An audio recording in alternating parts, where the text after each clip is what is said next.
शेर पर सवा शेर। एक बार अपनी समस्याओं पर विचार करने के लिए बहुत सारे खरगोश एक स्थान पर इकट्ठा हुए।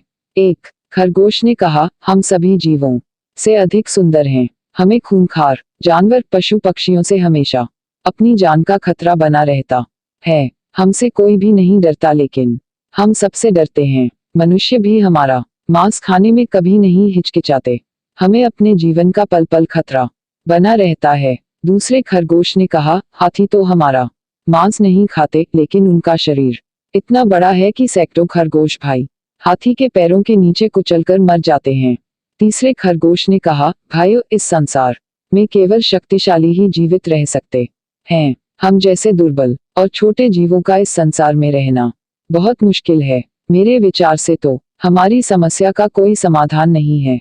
सभी खरगोशों के निराशापूर्ण शब्द सुनकर एक बूढ़ा अनुभवी खरगोश बोला, मैंने अपनी समस्या का हल खोज लिया है, जो हमारे सभी कष्टों को दूर कर सकता है। हम सबको एक साथ नदी में कूदकर आत्महत्या कर लेनी चाहिए। मौत को गले लगाकर हम सारे दुखों से मुक्ति पा सकते हैं।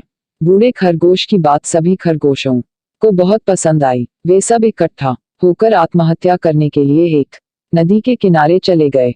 सभी खरगोशों में आत्महत्या करने की इतनी जल्दी थी कि वे सब आपस में झगड़ा करने लगे। खरगोशों को लड़ता देखकर नदी के किनारे बैठे सभी मेंढक बुरी तरह डर गए और जल्दी से पानी में कूद गए। तभी बूढ़े खरगोश ने अपने साथियों को नदी में कूदने से रोक लिया और उन्हें समझाते हुए कहा, भाइयों, हमें हिम्मत से काम लेना चाहिए और आत्महत्या का विचार छोड़कर अपने मन में जीने की इच्छा जागृत करनी चाहिए। हमें उन जीवों के बारे में भी सोचना चाहिए जो हमसे भी कमजोर हैं। हमसे कमजोर जीव हमसे डरते हैं। इस संसार में हर प्राणी अपने से बड़े और शक्तिशाली से डरता है। इसीलिए तो कहते हैं कि शेर पर सवा शेर। शिक्षा, इस कहानी से हमें यह शिक्षा मिलती है कि स्वयं को कभी भी कमजोर नहीं समझना चाहिए।